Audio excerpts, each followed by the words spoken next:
Il y a des moments où la science, on dirait de la pure magie. Des réactions si soudaines, si visuellement spectaculaires qu'on pourrait croire à un tour de passe-passe.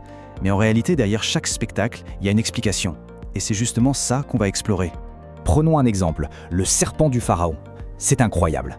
On allume une toute petite pastille vraiment minuscule. Et là, de ce petit rien du tout, voilà qu'une sorte de serpent géant en carbone se met à pousser.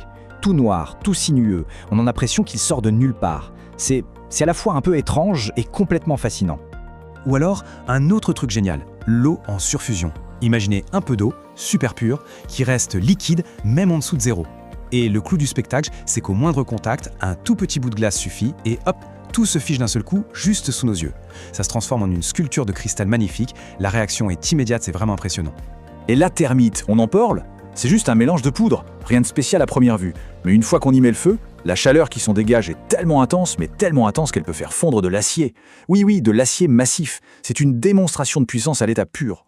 Alors, face à tout ça, la question se pose. Est-ce de la magie ou de la science?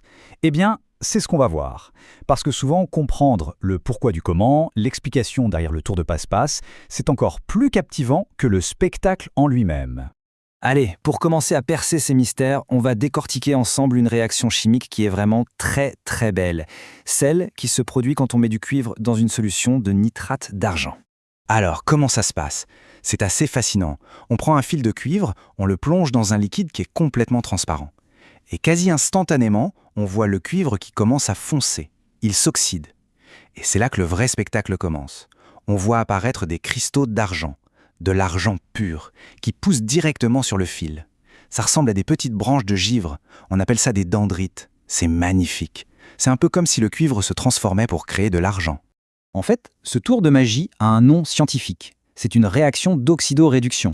On dit aussi redox. Qu'est-ce que ça veut dire? C'est juste un échange. Le cuivre, lui, il donne des électrons, et les ions d'argent qui sont dans le liquide, il les récupère. Et c'est ce tout petit transfert, complètement invisible, qui crée cette transformation spectaculaire. Tout est une question d'échange. Bon, on a vu la transformation de la matière. Maintenant, passons à un autre type de magie, celle où on a l'impression que les objets défient les lois de la physique.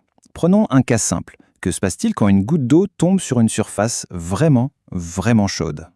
Alors voilà, si on met une goutte d'eau sur une poêle chaude, elle grésille et elle s'évapore direct. Classique. Mais si la poêle est extrêmement chaude, il se passe un truc complètement fou. La goutte d'eau, en fait, elle ne touche même plus la poêle. La partie du dessous s'évapore tellement vite qu'elle forme une petite couche de vapeur.